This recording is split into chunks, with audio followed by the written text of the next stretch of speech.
Supreme Court Justice Amy Coney Barrett details the chilling threats her family has faced, revealing the terrifying moment her 12-year-old son discovered a bulletproof vest in her bedroom during the fallout of the Dobbs leak. Barrett also recounted a recent swatting incident at her home and receiving threatening anonymous deliveries, warning that while federal judges continue to do their jobs without fear or favor, the current threat level is really high. I didn't expect that performing this service was going to put me in the position of explaining to my children what a bulletproof vest was and why I had to wear one. If you are so far out of touch with the fabric of where our country is and the violence from the left, it's not even violent rhetoric, the actual brutal violence from the left, how the fuck are we trusting you on our Supreme Court? That doesn't make any fucking sense. Why are you there?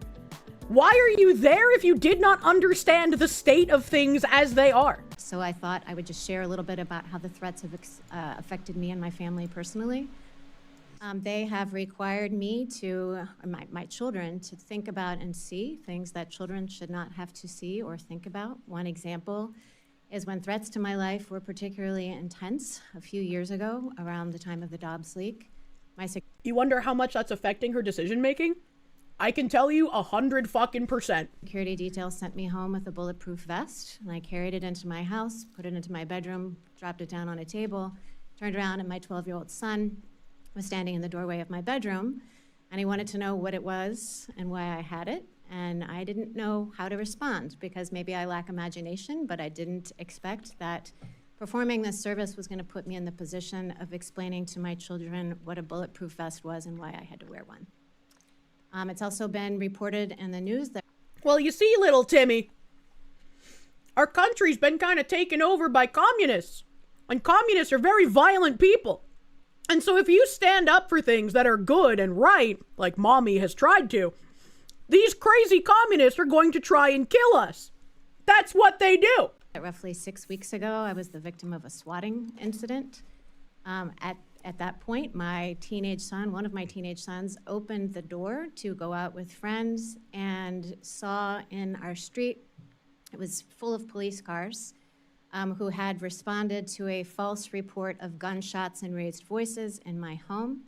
I was very, very grateful that I had Supreme Court police outside my home because they were able to stop and meet with and explain to the county police that it had been a false alarm, and so the police did not actually attempt to enter our home. It's like you obviously want to shield children from danger, but if you are literally in a position where people are going to try to come to your house and kill you and your family, especially if your children are, you know, she said 12, right?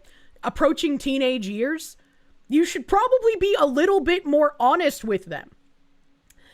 You shouldn't have to talk about these things, but this is the unfortunate reality that we live in. And to shield your children from knowledge that could protect them is to put your children in harm's way. If your child has no idea that there are people literally trying to kill you, your child is likely going to continue to trust people when they should not. And that is going to put their life in danger. This is just insanity to me. Like, should you ever have to explain to a child people are trying to shoot you and mommy in the head? No. You should never have to live in a society like that. Unfortunately, we are currently living in the bad times created by weak men. So that is exactly where we are fucking living. And we don't conduct ourselves, if we're smart human beings, on where we'd like to be. We conduct ourselves on where we are. And where we are, a smart person would determine, I want to keep my child safe. Therefore, he needs to know that there are going to be people who try to coerce him, who try to play nice with him, who are doing so in order to get close enough to harm him. Why is this even like a crazy thing? Many of us, me included, have received threatening anonymous deliveries designed to intimidate and harass us. They are often sent in the name of Judge Salas's son, who I think, as you mentioned in the beginning, Mr. Chairman, is deceased because he was killed by a disgruntled lawyer who showed up at Judge Salas's home intending to kill her, but her son, 20 years old at the time, opened the door. Why didn't her son know that there were people trying to kill them at 20 years old? I would be like, you're a fucking adult. You're 20 years old. There are people who have been writing death threats do not open the door for anyone. Do not open the door unless you confirm who they are and why they're here and that they're not dangerous.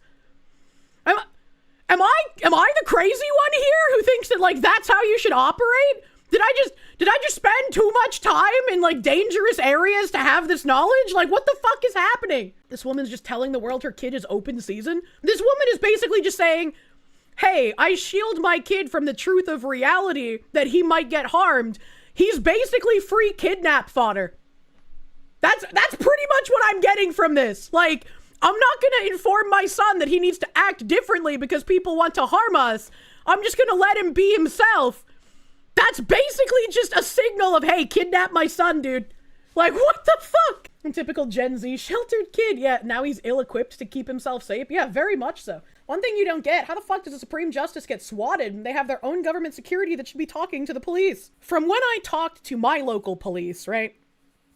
When they receive a swatting call, even though whoever is trying to swat her local police obviously know who she is, they know her residence, they know that there's security there, right?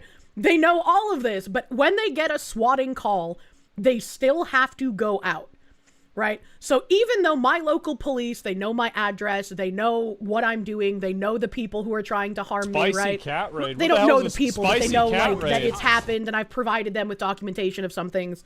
Even though they know all of this, if a swatting call came through, they still have to show up. Now, they're not going to send the cavalry. They're not actually going to send out the SWAT team. They're going to send out plainclothes officers and check out the situation. But they still have to send someone. And it's just like, even if the actual swatting didn't go through and the cops just came and said, hey, someone tried to do this, we have to do this checkup, the swatting was still attempted. So you can still call it an attempted swatting. Basically becomes a wellness check with extra steps. Yeah, pretty much. If someone calls a swatting and the police find it's false, you say they should swat the caller. I think that people need to start having very harsh repercussions for that. Thankfully, the guy that did it on a mass scale and also did it to Mr. Mediker, he's going to be serving time. But I think that absolutely needs to be something that's like, if you do this even once, you fucking catch some charges, dude. Because this is essentially swatting people is attempting to get them killed by the police. And took the bullet instead. Her husband, standing behind, was seriously injured. So I think the message on these deliveries being sent in his name is clear.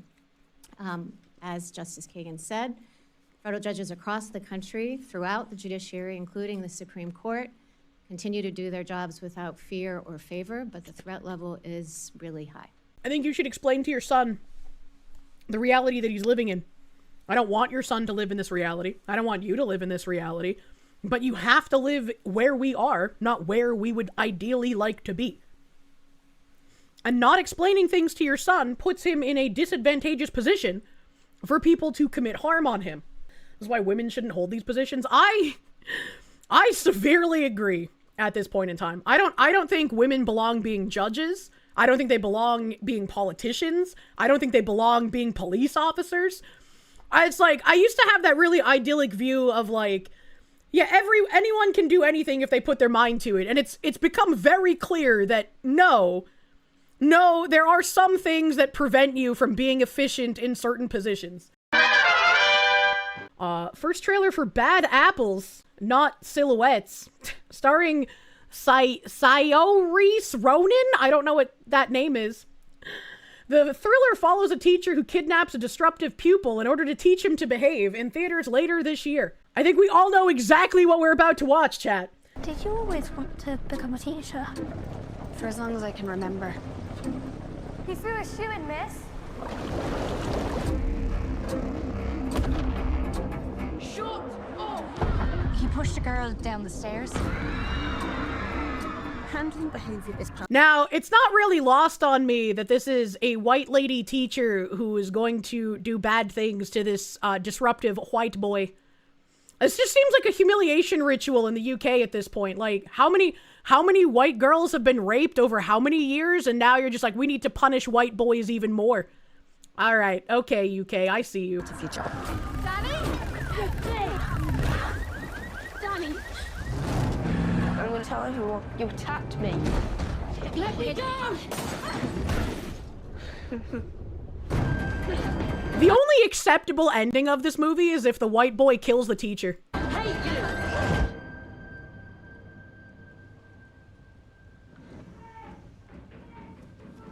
It's like that show that was propaganda a few years ago. Adolescence it was, right? Where they race swapped the black to the white guy. The investigations continue into the disappearance of Danny Carter. Is anyone feeling sad or anxious? No? All right. I know that this isn't normal. The Ofsted inspection came in, and you were singled out for praise. What about his dad? Need to get a photo. We could catch up on some of your schoolwork. We'll work on it together.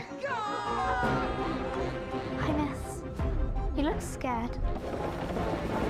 This is for Danny. You're never letting me go, are you? Miss.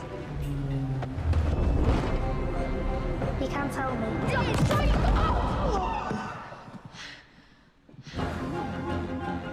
Yeah, everything about this is like some weird kind of liberal power trip fantasy.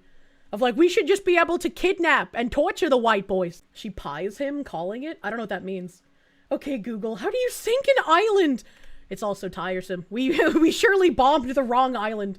Vice Studios? Does it really say Vice Studios? I didn't even see that.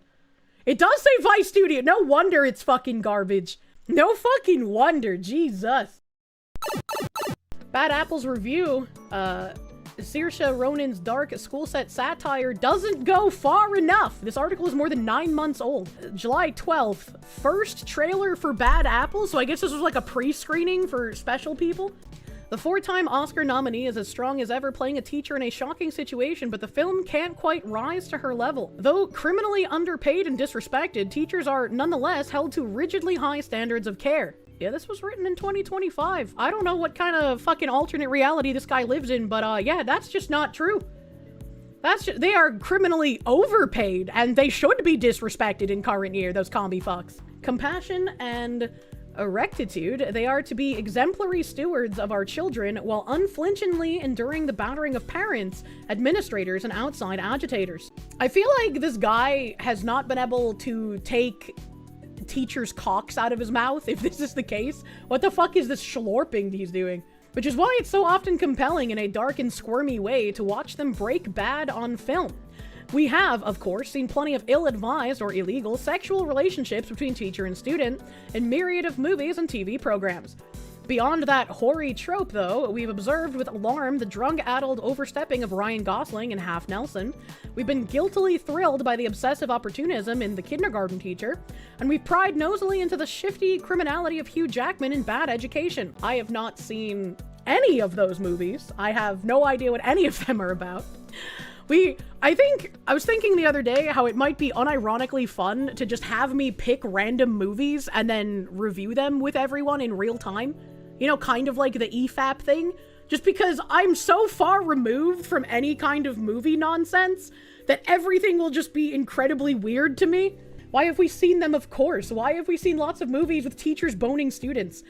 I remember my old guilty pleasure show being Pretty Little Liars. I had a lot of fun watching that sloppa. And I always thought it was really fucking weird that one of the liars in question was like dating her teacher, who was so much older than she was in high school.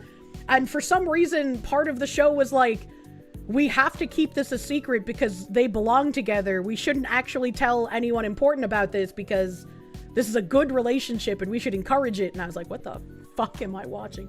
These stories all present a grimly alluring vision, a carefully maintained professionalism giving way to baser impulse.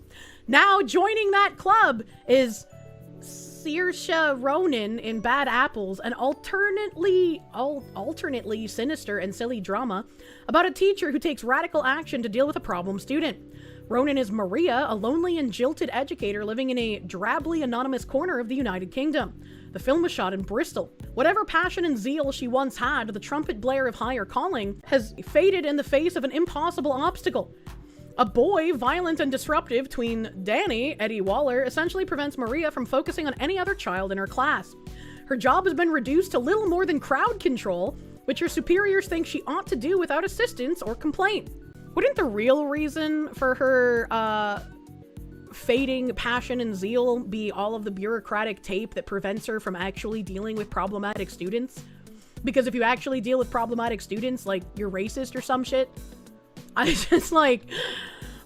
reading this and I'm just thinking about the schools in the United States and how if this woman in this role was in, like, I don't know, a Chicago school, she would probably just lose her fucking mind if this was too difficult for her. Kidnapping and forcing a child to change while nobody knows where he is. Truly a great teacher who has her head on right. Truly. It's a maddening, seemingly hopeless situation, one that director Jonathan Eldzer effectively captures in all of its clenching frustration.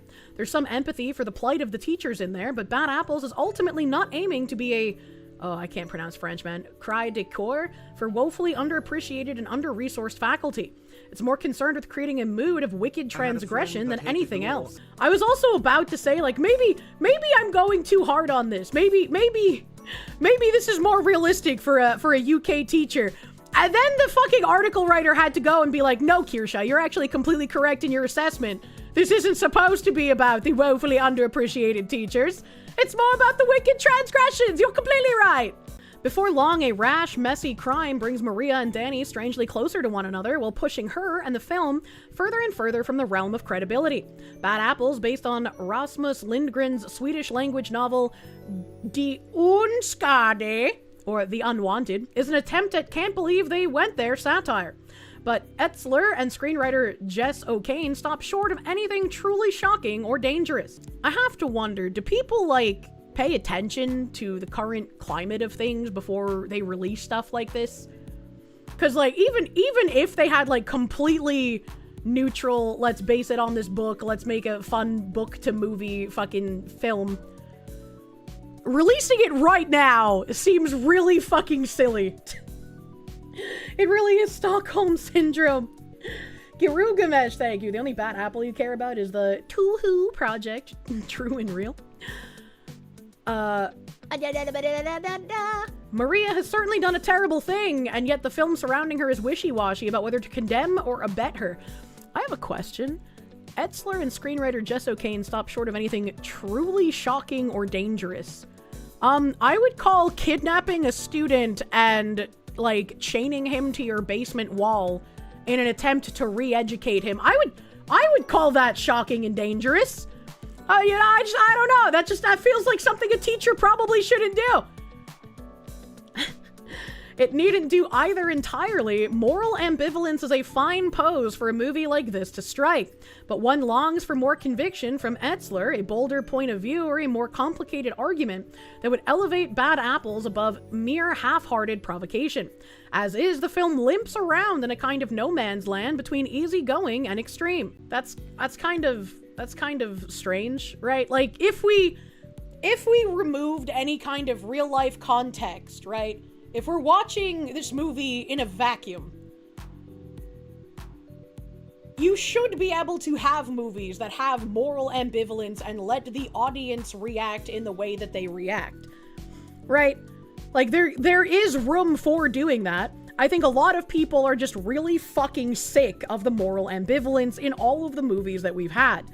People want bad guys to be bad guys, not misunderstood, sympathetic, possible good guys. They want bad guy is bad guy, and I get to root against bad guy.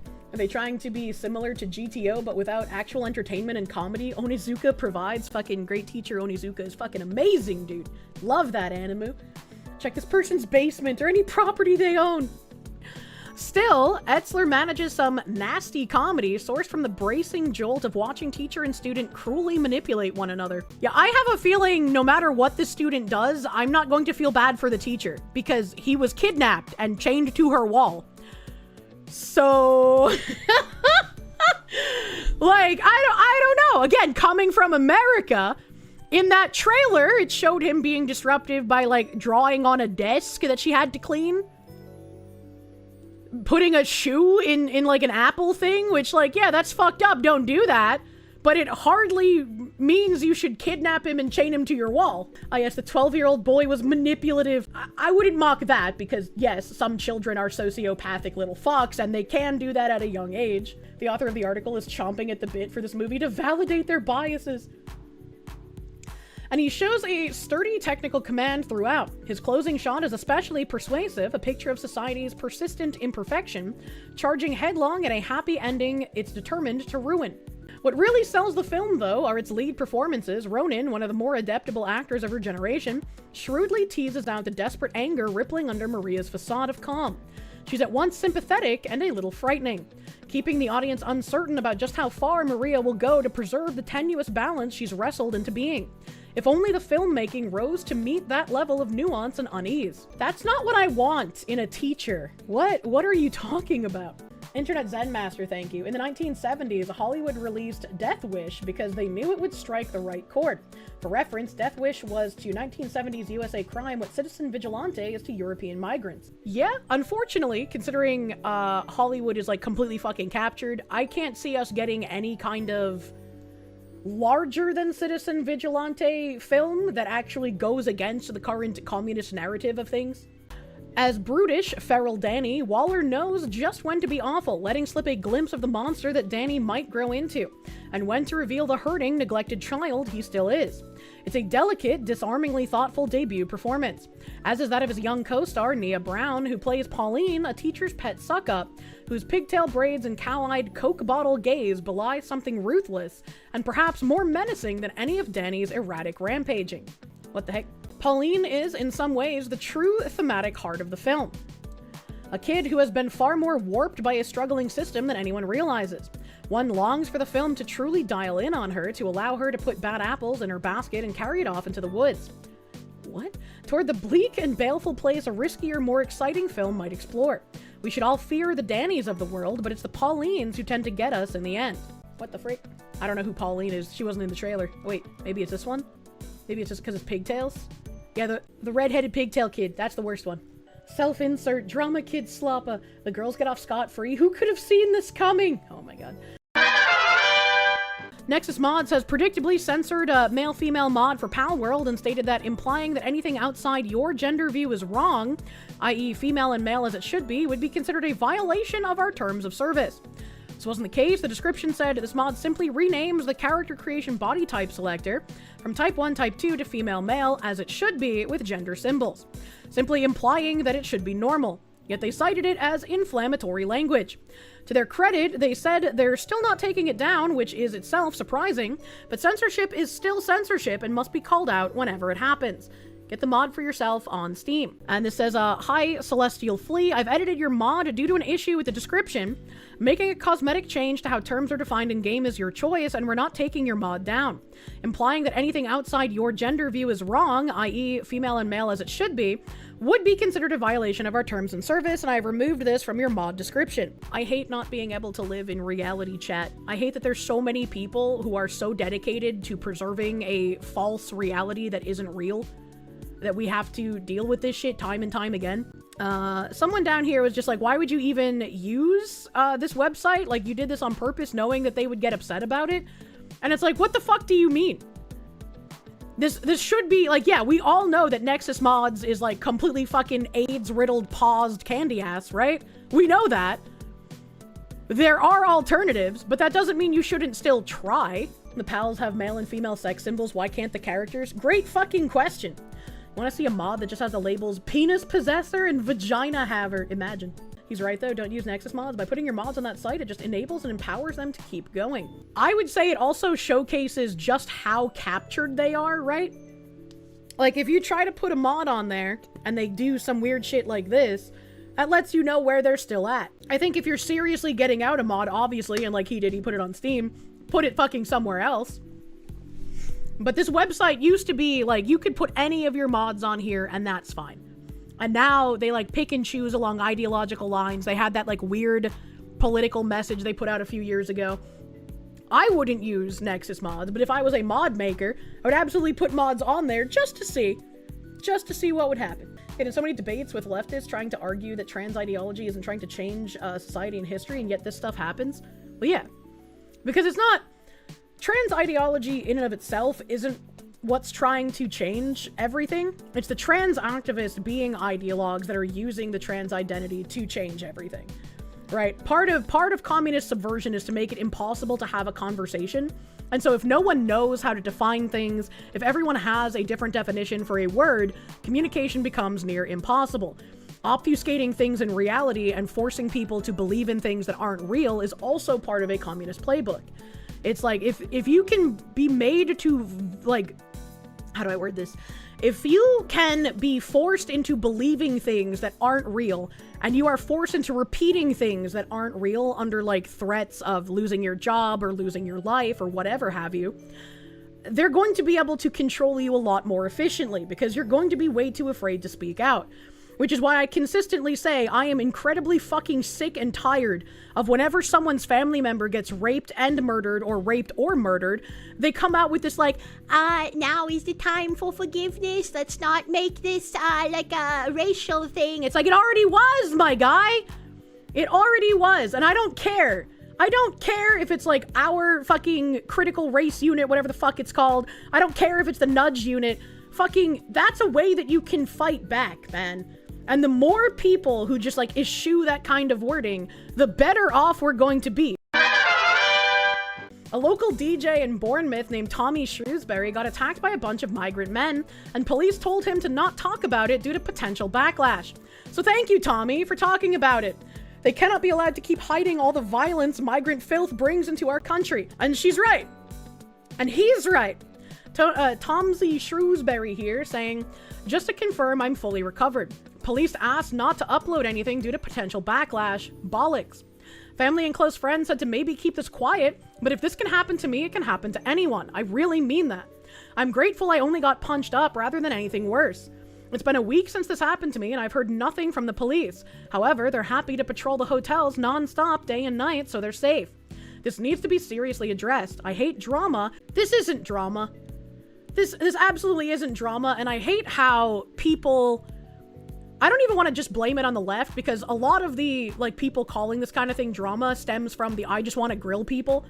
The I just want to grill people not fucking understanding what time it is, right?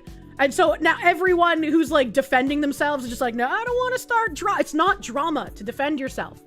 It's not drama that when you get beat up by people who shouldn't be in your country and the police do fucking nothing for you but protect the people who beat you up. That's not drama.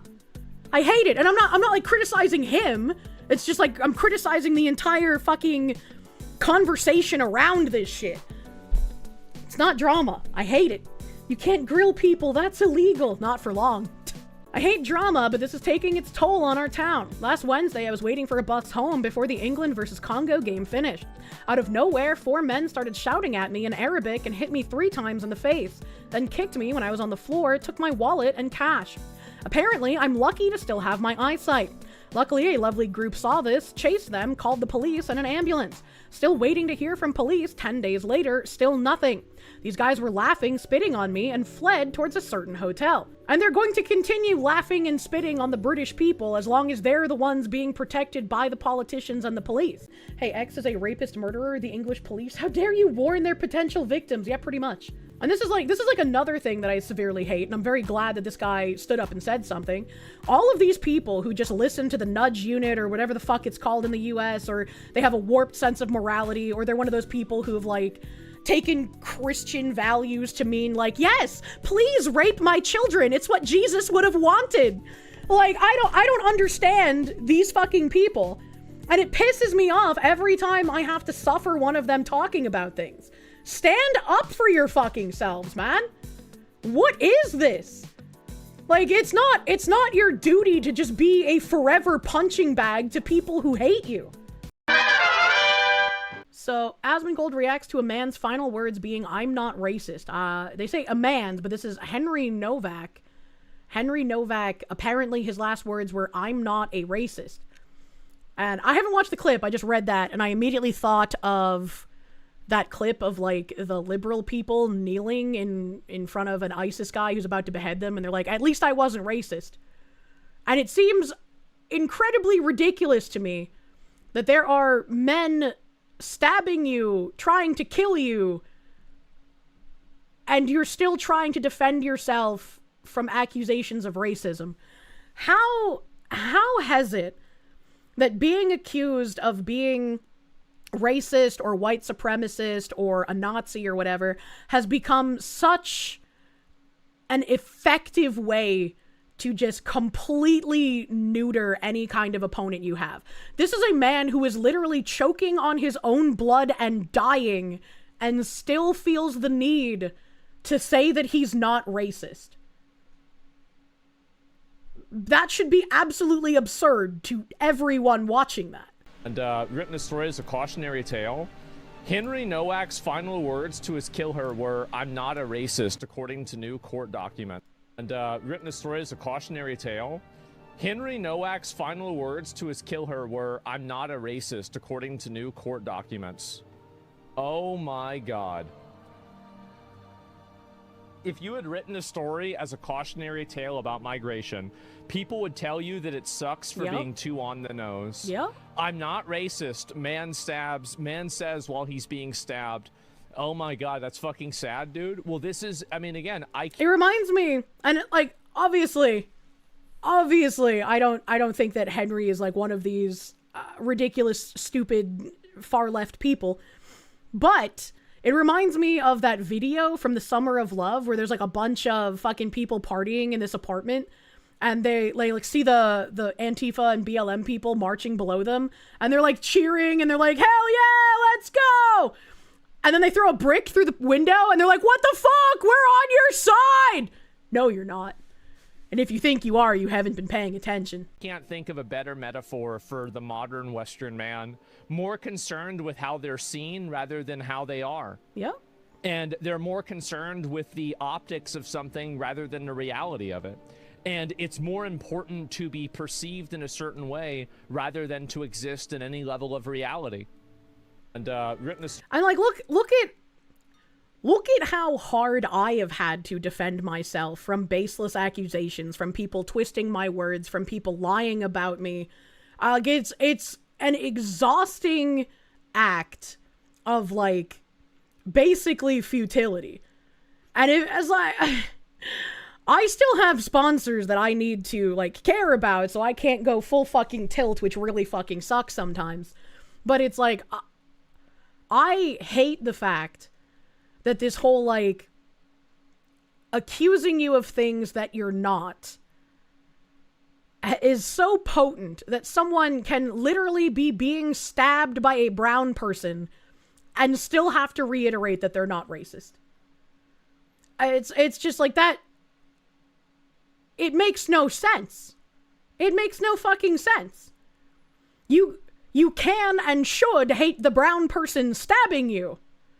That's not racist. That's fucking crazy to say otherwise. Denying your inner racist mechanism to be perceived as a good person is like intentionally walking off a cliff, completely aware of every moment. Listen to the mechanism, cross the street, and survive if your instincts go off. It's like you can just tell when somebody is off by like the way that their face looks, the way that they're moving. There's like so much you can take into account, man. More concerned with not being racist rather than not being stabbed. It's sad. It's really fucking sad. It's depressing. If you get stabbed, you're justified to use all the power words. Yeah, if I get stabbed, I'm not gonna fucking politically correct censor myself. That's not gonna be what's going through my brain. Are you fucking kidding me? I thought this was wicked funny because it reminded me of like the neighborhoods my mom would live in, but my mom had a different way of approaching things. Like, I don't know, maybe this woman knows her neighbor and that's why she's being this way. But this is absolutely what you don't do in these situations the majority of the time. Okay. Okay. Okay. Okay. Okay. I never said I would. Okay. Okay. Never said I would. Never said I would. Never said I would. Nothing. Never said I would. Never said I would.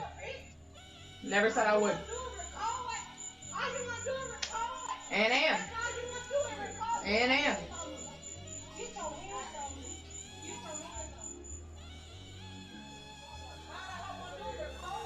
And am. I don't know what Anam means, but like when you live in a neighborhood like this, similar to the high trust neighborhoods, you know everyone around you, typically for different reasons, but you know everyone around you. Whenever some bitch on the block was acting up in a way that bothered my mother from something she was doing, depending on whomst was the one acting up, my mom would either go over there herself and beat on the door until someone answered, and then whoever answered that door, pray for them, because they are about to get a beat down of their fucking life.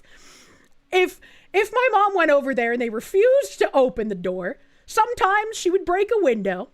You know, sometimes. Other times she might get her wits about her. Her guy of the month might have calmed her down enough to call the cops instead of getting in trouble. And sometimes, if you're really angry and you can't be calmed down by guy of the month to call the cops and they won't answer the door and you've already broken their window, the next thing you gotta do is you gotta call up your friends, have them come down, and then you bust that fucking door down and beat ass. That's how it works in these situations. So you either call the cops or you handle it your fucking self. Would she slash their tires? No, she usually liked getting physical. My mom was a fucking brawler, you know, so. In the words of Mari_en about your mother, wow, what a woman. It was a dangerous childhood. Okay. But it's like, what you don't do is you stand here like a sitting duck target. Don't do that. Okay. Okay. You doubt the lady in the videos heard the phrase, "Who do you think you is?" before getting to a fist to the face. Call my mom the dentist because she's giving you some free pulls tonight, buddy. Okay. Okay. Okay. Okay. She seems to correctly have clocked her neighbor as posturing. Okay. Yeah, see, my mom liked brawling, so she wasn't gonna put up with any posturing bitches. She would put them in their place. So, this is why I had to clean up so much blood and flesh and teeth as a child. Ain't nobody gonna fight you. You see, the problem with this, right, is even if you correctly clock this person as posturing, they also know that you didn't do anything about their posturing. And so that they also know that they can call up their friends and they can blindside you one day. Will that blindsiding be shooting up the side of your house? Maybe. Will it be attacking you while you're out in your garden putting your begonias in? Maybe. But you now have become a target because you didn't show them might means right. It's like, it's not how things should be, but if you live in these areas, that's how it is. Okay. Like, you should never have to do what your mom did. However, doing it is the objectively correct way to handle those types. Yeah, it is. And it's not even a skin color thing. It's just a people living in a ghetto kind of thing. Like, my mom was an equal opportunist. She did not give a shit about the color of your skin. She would beat you down all the same. Alright. Alright. Then nobody wants Not the begonias. Problem is now if the woman wants to call the police for a noise complaint, the neighbor knows who called it. I got some news for you. If you live in a neighborhood like this, you already know who called the cops as soon as they show up. Because again, you know everybody on this block. And you know which one's gonna be a snitch. Alright. Alright. My mom's a Disney villain. She's evil as fuck, but she's not racist. Well, my mom's book of N-word jokes and her being convinced to get swastika tattoos might kind of neg on that one a little bit, but oh yeah, how do you forget about that? I was like, it's still ever confusing to me because it's just like, Mom, you've never talked about the Jews. You have a giant black man renting my bedroom. You're not racist. Why are you getting these tattoos? My mom is an inclusive racist. If she had been able to use computers beyond being in 18 and over sexy chat room, she definitely would have been posting on poll. The solution to this is flashbangs. I was just like, damn, this really is just like a nostalgia fucking video here. I don't even know how you find crazy body cams like this, but I saw this clip and I was like, what the fuck? Oh no, I killed it. How did I do that? Okay. Hey, take a picture of my please. Raise my balls up. Why? Please. What for? Y'all gotta see it. What's wrong with it? Just look at it, you all. That cop is like me. It's like, is there something wrong with it? That's the only way I want to look at you, dick. If you're posting dick and not safe for work, there better be something fucked up about it. Don't be afraid. You fucking... Look at what you all are gifted. Man's gotta struggle. What? Bust wood for his family. You don't like, just the cop's reaction, taking off his gloves and looking around like he's on fucking candid camera, dude. We're gonna get you some help, okay?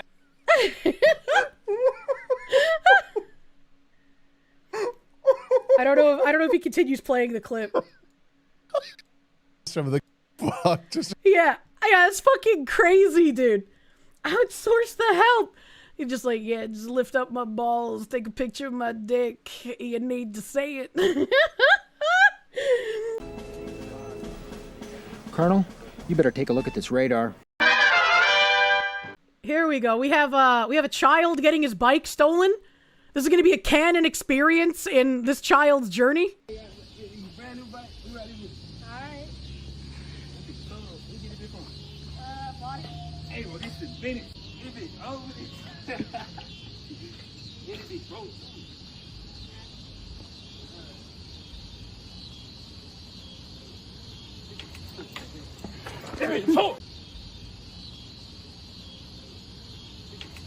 But Nick Sortor replying, somebody find me this boy and I will buy him whatever bike he wants as long as he promises to never trust youths with it ever again. This boy learned a very important lesson that his parents unfortunately were too pussy to teach him. Don't lend your bike out, buddy. That's gonna be a core memory. Absolutely a fucking core memory, man. The damn bike stealing youths. True. Yeah, lend in heavy quotes. Because the white kid thought he was just lending it, right? He was not lending it. He was a rube.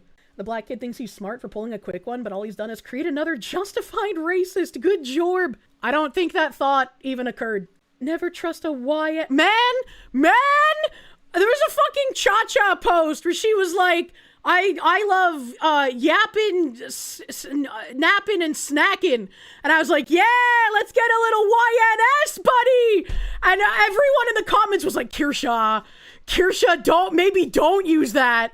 And then someone finally explained why to not use that. And I was like, what the fuck? What the fuck? And some fucking retard was like, Kirsche tricking Cha-Cha because Kirsche knows what this is. No, I don't! Where would I fucking be where I would know what that acronym means? The fuck are you talking about? Cha-Cha knew what she was doing. I didn't know what I was doing. I was the dumb one. You're too white. I only lived around the Puerto Ricans, alright? Okay? What does it mean? A slur that I can't say.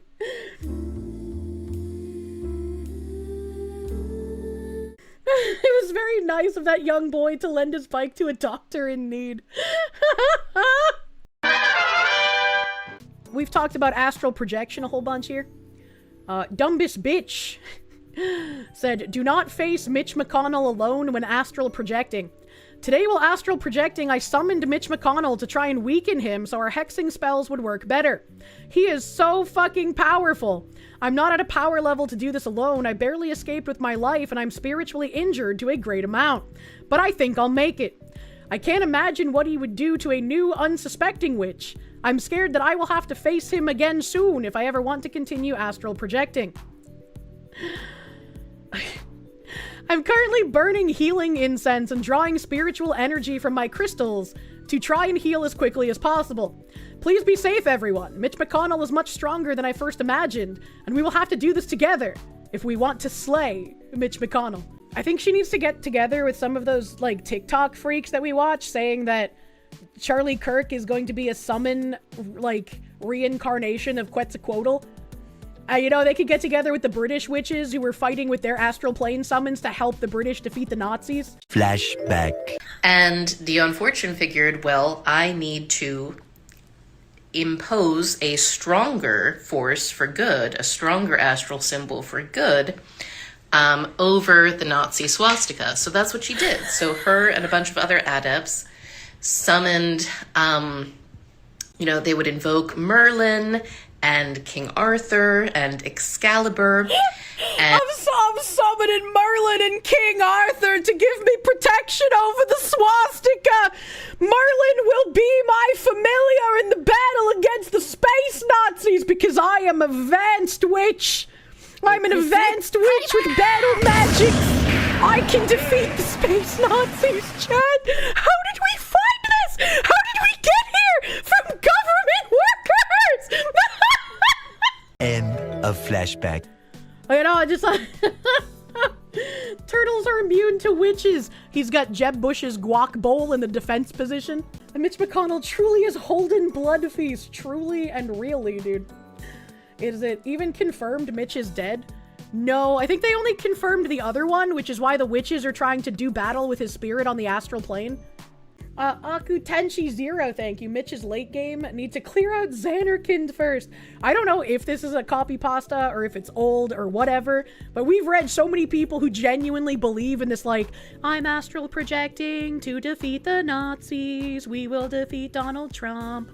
They, like, make little fucking voodoo dolls and shit. Like, these people are actually insane.